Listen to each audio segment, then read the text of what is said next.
자, 황교안 대표가 지금 방미를 한다. 그래서 뭐 트럼프를 만난다. 그래서 제가 그렇게 생각을 했습니다. 누가 이 또 브로커가 중간에 섰구나. 지금 황교안이 미국 가서 트럼프를 만나고 이런 거는요, 한국의 과거에 이 보수 정당의 새로 당 대표가 되거나 이런 사람이 야당일 때 흔히 하던 짓거리였습니다. 그래도 보수가 집권을 하고 있을 때는 보수 정당의 당 대표가 미국을 가서 미국의 요인들을 좀 만나고 했지만은 지금 야당인데다가 그 야당도 제대로 하고 있지도 못하고 지리멸렬하게 끌려가는 이런 상황에서 미국 가서 미국의 요인들을 만난다는 것이 그게 무슨 의미가 있겠는가? 또 가능하기나 하겠는가? 제가 그래서 트럼프를 만나니 하는 말이 나왔을 때 그는 현실적으로 불가능한 것이고, 황교안이 한국에서 지금 문재인의 대북 평화 사기 쇼에 앞장서서 제동을 걸고 그걸 인정하지 않겠다고 선언하고 대북 제재 완화 등에도 싸우고 석탄 밀수나 정제유 미일 반출에 대해서 투쟁하고 이렇게 했을 때 미국이 그걸 인정해서 한 펜스 부통령 정도나 잘 할 때 만나줄 수나 있을지 모르겠다. 그랬는데 최근에 들려오는 이야기로는 제가 알고 있는 미국의 소식통은 황교안 주변에 있는 사람들이 미국에서 황교안 좀 만나라고 워싱턴 DC에 엄청나게 설치고 다니고 있다고 합니다. 옛날에 이해창이 야당 대표일 때 미국에 가서 당시 NSC 보좌관이던 곤돌라 라이스를 만났던 걸로 기억을 합니다. 그때 곤돌라 라이스가 국무장관이었을 때인가 그렇게 생각이 들기도 하네요. 어쨌든 좌우강 이 콘티 라이스를 만났는데요. 지금 이 폼페이오하고 이 만남을 추진을 하고 있다. 그런데 폼페이오 측에서 거절하고 있다.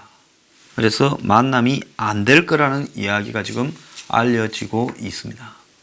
제가 황교안 대표한테 황교안에 이야기하고 싶은 것은, 그렇게 하고 싶으면 내가 한국당 대표다. 이거 미국에 안 통합니다.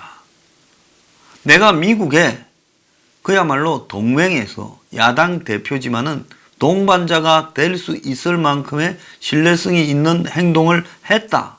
이렇게 했을 때 만날 수 있는 것이죠. 황교안은 스스로요, 자신이 미국 가서 요인을 만나자 할 만큼 한 게 있는지 한번 생각을 해보길 바랍니다. 무슨 미국이 황교안의 액세서리예요? 그래서 과거식으로 뭐 가서 만나자면 하면 미국의 요인들이 만나주고 그럴 거라고 생각을 합니까? 진짜 투쟁을 잘하면요, 폼페이오가 아니라 펜스 부통령도 만날 수 있다고 봅니다. 그런데 지금 한국의 야당이 하는 꼬라지들에 대해 저도 미국에서 들은 게 있어요. 뭐라 하는가 하면, 저 도대체 뭐 하냐? 우리가 제대로 북한에 대해서 강하게 하지 못하고 문재인한테 가끔씩 끌려가는 것처럼 보이는 가장 큰 이유는 한국의 보수 야당 세력이 존재하지 않고 한국의 보수 세력이 지리멸렬해 있어서 미국도 지금 판단을 하기가 매우 어렵다. 이렇게 한국의 지리멸렬한 보수 세력들에게 우리가 그들을 대변해서 뭘 어떻게 해달라 말이냐. 우리가 한국의 무슨 보수 세력 비맞춰주고 그런 사람들이냐. 이렇게 하소연을 합니다. 너네들이 뭔가를 미국에서 인정받고 싶으면 제대로 투쟁을 하라. 지금 미국이 뭘 요구하는지 말을 안 해도 너네들이 잘 알지 않냐. 그런데 너네들은 투쟁도 안 하고 한국에 보수하는 꼬라지들이 저 모양인데, 그런데 미국이 한국 보수를 지원해달라고 그렇게 말을 하냐. 과거에 미국 공화당과 한국 보수 세력이 뭐 정치적 결사체고 서로 동맹이고 이런 시절은 이미 끝났다라는 이야기를 미국이 하고 있는 겁니다. 자, 이거는 얼마나 황당한 이야기인지 좀 한번 생각을 해보길 바랍니다. 한국당의 지도부요, 지금 한국 안에서 문재인 하나 감당을 못해가지고 온갖 치욕을 겪으면서 끌려다니고 있습니다. 그럼에도 불구하고 그 판을 전환시키기 위한 한마디로 결단력이나 투쟁력을 보이지도 못하고 지도력을 보이지도 못하면서 하는 짓거리가 미국에 가가지고 누구 만나서 사진 찍어서 내가 한국의 대선 후보로서 유력한 가오 잡는 일을 하고 싶은데 미국의 그런 요인들이 한국의 보수 쪽에 대통령 하겠다고 자자찬하는 사람한테 뒤에 화면 배경용입니까? 꿈 깨라고 저는 말하고 싶습니다. 그래서 제가 미국에서 좀 신뢰 있는 데서 들은 이야기니까 공연히 헛힘 쓰지 말고요. 황교안은 미국 건 있고요. 당분간. 미국에서 황교안이 좀 오라 할 때까지 열심히 지 할 일이나 좀 열심히 했으면 좋겠다 생각을 합니다. 제가 황한테 이런 말을 하면 듣기가 불편한 사람들은요. 자기가 맹목적인 이 정치 빠돌이가 아닌가 좀 고심을 해야 될 거라 봅니다. 그런 인간 여럿 있습니다. 이번에 트럼프가 왜 문재인에게 29분간 단독 회담을 한다 해놓고 와이프들을 옆에 앉혀가지고 2분으로 했는가에 대해서 내용이 좀 나오고 있습니다. 이것도 아마 한국에서 뉴스 브리핑이 처음 이야기하는 내용일 거라고 보이는데요. 이란의 기름을 지금 이제 한국이나 8개국에 미국이 이란에 대해서 작년 5월에 판을 깨고 작년 11월 달에 한시적으로 몇 달간만 공급해주고 아마 6개월이었던 걸로 기억을 합니다. 그 이후부터는 안 된다. 즉 8개국에 대해서만 이란산 수입을 한정적으로 특혜를 줘서 6개월인가 이렇게 해줬습니다. 자, 그래서 이 애구는 1년 전부터 미국이 해왔다라는 겁니다. 그랬는데 이번에 이 문재인이 미국 가기 전에 한국에서 뭐 강경화 장관이든 이 라인에서 폼페이오에게 이 문제를 또 연장을 해달라고 이야기를 했다는 겁니다. 그래서 이 문제가 트럼프에게 굉장히 기분을 상하게 했다라는 이야기가 지금 들려오고 있습니다. 미국이 특혜를 6개월간 연장해 준 나라는 네 나라입니다. 미국이 8개국에게 6개월간 특혜를 해서 이 이란산 수입을 연장을 해 줬는데 그 네 나라 중에 중요한 나라가 인도, 중국, 그리고 일본, 한국 이 네 나라가 사실 핵심이었다는 거예요. 그런데 지금 한국과 일본에 더 이상 연장이 안 된다. 그리고 궁극적으로는 이거는 중국에 타격을 입히는 것을 목적으로 하고 있기 때문이다. 지금 중국과 이란과의 관계는 매우 특수하게 밀착되어 있다고 합니다. 자, 그런데 그래서 중국에게 미국이 바로 안 된다 하면 행포다 할까봐 지금 시간을 줄 거니까 그동안에 초경직류입니까? 그걸 갖다가 콘덴세이트인가 뭐 그러잖아요. 딴 데로서 수입하도록 해라. 그래서 그런 기한들을 미국이 준 겁니다. 그래서 6개월 시한을 줄 거니까 그 사이에 나프타가 주요 추출이 되는 이 초경량유를 딴 데서 좀 수입해라. 수입선을 옮겨라. 그랬는데도 불구하고 한국은 또 문 떼고 더 연장해 주라고 때를 썼다는 겁니다. 그러니까 미국 입장에서는 한국은 봐주고 그럼 일본도 안 봐줄 수 있습니까? 그래 놓고는 중국을 안 봐줄 수 있어요? 그러니까 중국이 목표라서 그래서 6개월 안에 너네들이 옮기면 된다 했는데 한국은 그걸 갖다가 또 이 강경화 등 외교 라인을 통해서 집요하게 한미회담 직전에 요구해서 트럼프의 심기를 상하게 했다는 겁니다.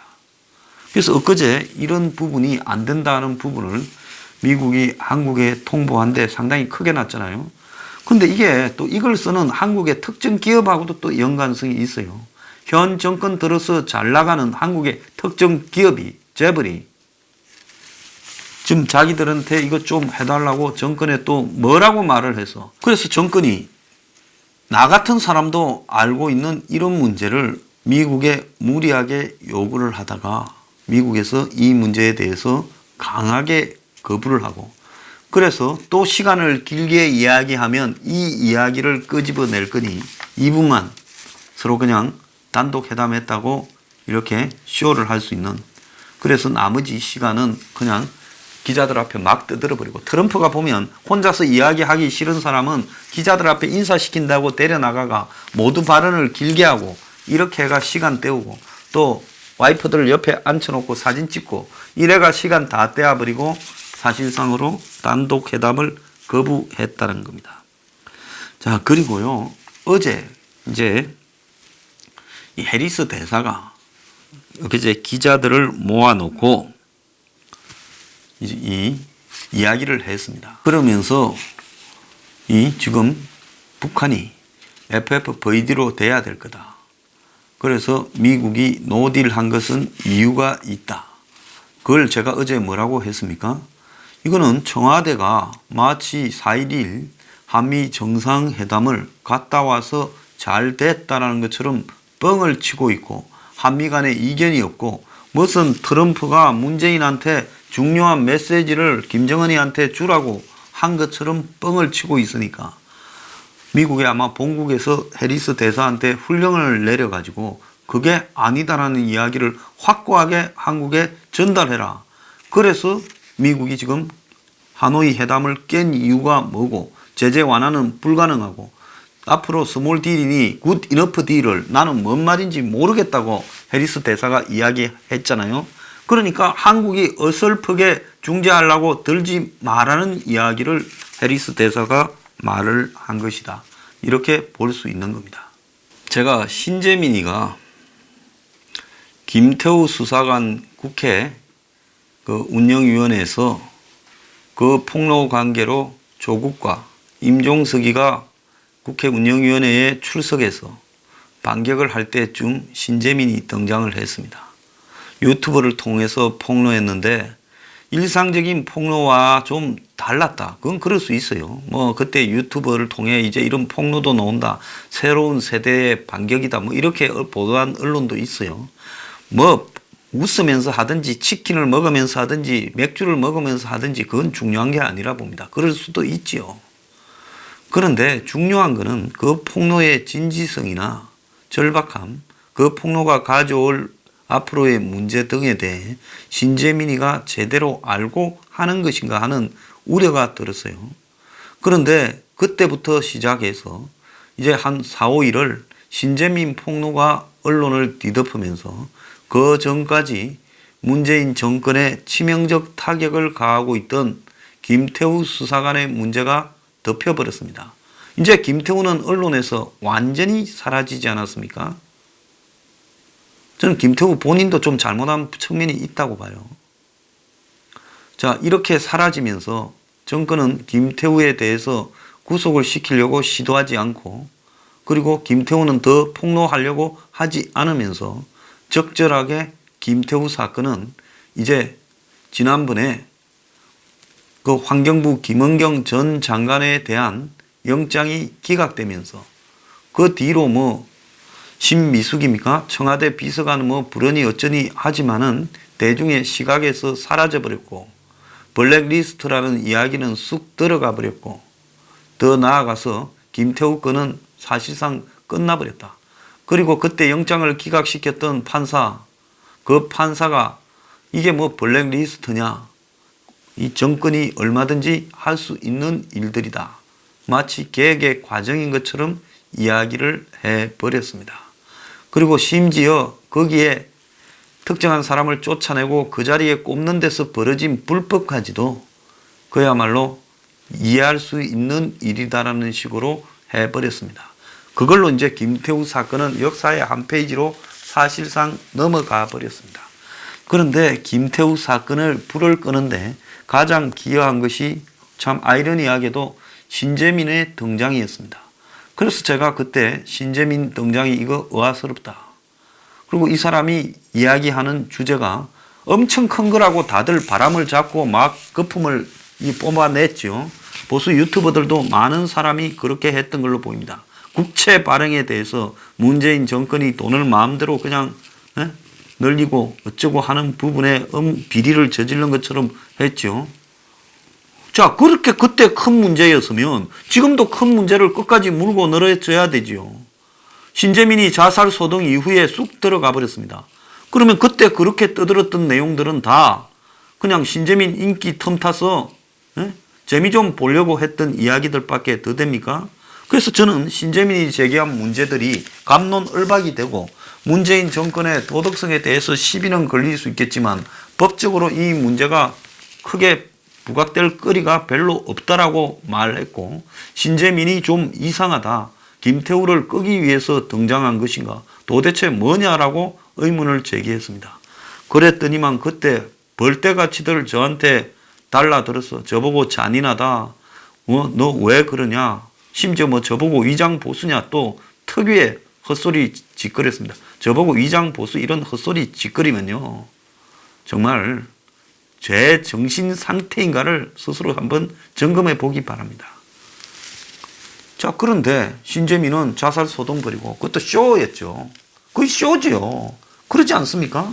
그런 어설픈 자살 소동을 친구가 알게 하고 친구가 전화하고 경찰이 찾아내고 병원을 옮겨 다니고 그러다가 정신병원 폐쇄병동에 감금되어 있다고 제가 했습니다. 그러니까 또 좌파 매체 찌끄레기들이 황장수가 가짜 뉴스를 했다. 가짜 뉴스 했으면 걸어보든가 따져보든가. 아니, 정신병원에 감금되어서 함부로 나올 수도 없고 사람을 만날 수도 없고 전화를 쓸 수도 없으면 2달 넘도록 그게 감금이지 뭐냐. 그렇게 했더니만 또 그 며칠 뒤에 벌써 신재민이가 풀려났다고 보도가 나왔습니다. 솔직히 신재민 씨는 나한테 고맙다고 전화 좀 해야 되는 거 아니에요? 뭐 안 해도 됩니다. 앞으로라도 자신 없으면 이런 일에 얽히지 말고 열심히 본인의 삶을 살길 바라요. 본인이 솔직히 말하면 기여한 것보다 제가 볼 때는 해악을 더 끼쳐버렸습니다. 결과적으로요. 그리고 신재민의 친구들이 등장하고 그건 뭐예요? 그것들? 그자들 뭐예요? 그래가 선처하라니 어쩌려니 하고 그러고는 고발했다가 기재부가 이제 고발 취소했다고 합니다. 무슨 짜고 치는 삼류도 이것보다는 더 잘할 수 있습니다. 자, 이 사람들 뿐입니까? 최근에 윤지호라는 사람이 등장했어요. 어제 무슨 김수민 작가, 그리고 박운 변호사, 김대호 기자가, 이 사람들은 전체로 봤을 때 이념적으로는 좌파 계열에 속하는 사람들입니다. 그런 사람들이 지금 윤지호에 대해, 특히 장자연에 대해서 전문성이 있는 김대호 기자가 문제를 지적했습니다. 자, 제가 이게 좀 이상하다고 생각한 게요. 과연 저 사람이 지 돈으로 비행기 타고 왔을까? 지 돈으로 숙소를 잡고 있을까? 경호원 저 비용은 어디다 지금 조달하고 있을까? 그리고 다니면서 쓰는 거나 언론에 지금 접촉을 시켜줘서 언론에 저렇게 막 듣도 보도 못한 인물이 갑자기 한국에 와서 3월 5일부터 등장할 수 있을까? 이 모든 것이 부자연스럽고 배우가 있는 것처럼 느껴지게 만든다. 그래서 좌파에 누군가가 기획하고 있는 냄새가 난다. 그랬습니다. 그 사람이 저보고 무슨 선처는 없다, 용납하지 않겠다 했어요. 근데 나한테 오기 전에 이미 거쳐야 될 사람들이 많네요. 벌써 고소를 당했지요. 앞으로 아마 고소가 더 늘어날 수도 있다고 봅니다. 일부 언론은 캐나다로 출국하려 했는데 비행기를 놓쳤다고도 보도를 했습니다. 자, 대검이 이 비행기 표 끊어주고 여성가족부가 호텔을 얻어주고, 근데 그 호텔에서 또 이상한 소리가 나서 누군가가 자신을 이렇게 위협하려고 한다고 경찰에 신고했는데 안 왔다 해서 서울청장이 머리를 조아렸지요. 어제 누가 댓글에요.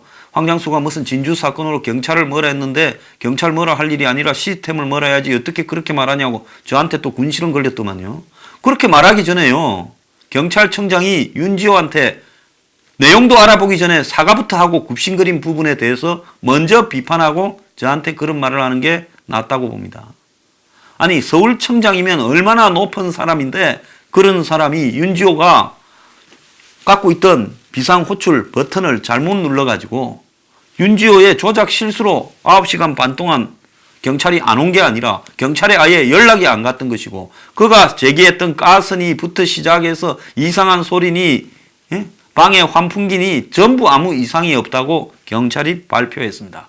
경찰이 진작 알아놓고는 윤지호가 떴을 때는 말을 못하다가 이제 가라앉으니까 정권이 하도 질려서 포기를 했는지 모르니까 이제서 경찰이 슬그머니 그 사실을 밝히고 있습니다. 기가 찬 일이라고 저는 보고 있습니다.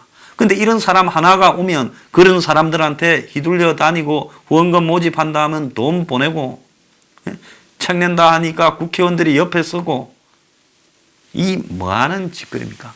제일 웃기는 가가는요, 김어준이, 그리고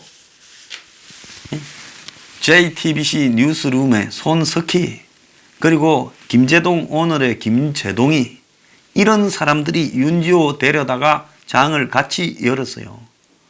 이쯤 되면요, 윤지호가 도대체 알고 있고 보고 있는 게 무엇이고, 더 나아가서 윤지호가 정말로 장자연과 무슨 관계인가에 대해서 검증 하나도 없고, 장자연 리스트에 대해서도 지금 여러 가지 의문이 등장하고 있지 않습니까? 그럼에도 불구하고 지금 장자연을 등장에 시켜서 구판을 열었던 손석희나요, 김제동, 김어준 등은 부끄럽지 않습니까? 자, 한 사람이 정파적으로 어떤 의미를 가지는가만 해석을 하지, 그 사람이 가지고 있는 진실과 실체가 무엇인가에 대해서는 관심이 없습니다. 검찰이 표 얻어주고 여성가족부가 방 얻어줬다는 것은 이미 한국에 날라올 때부터 이게 판이 짜여져 있었다는 걸 의미하고, 손석희나 김제동이나 김어준은 그 판에 한마디로 춤춘 것밖에 더 됩니까? 이게 언론의 사명이고 역할입니까? 이 세 사람이요, 자신들이 진짜 중요한 언론인이라고 생각하면 한번 고민을 해봐야 됩니다. 자신들이 하고 있는 행동에 대해서요. 그리고 더 나아가서요, 안민석 의원이나 이런 사람이 여기 끼어서 국회에서 막 같이 세워놓고 했는데, 도대체 그는 무슨 실체를 가지고 이렇게 한 것인가? 헛개비와 노란한 것인가? 장시호하고 한때는 그러더니만 이제는 또 윤지호하고 그럽니까? 안민석 의원은 자기를 좀 돌이켜보길 바랍니다. 윤지호가 오늘 지 일에 대해 반격을 그렇게 인스타그램에 실었는데요, 말로 할 게 아니라 윤지호는 법으로 했어요.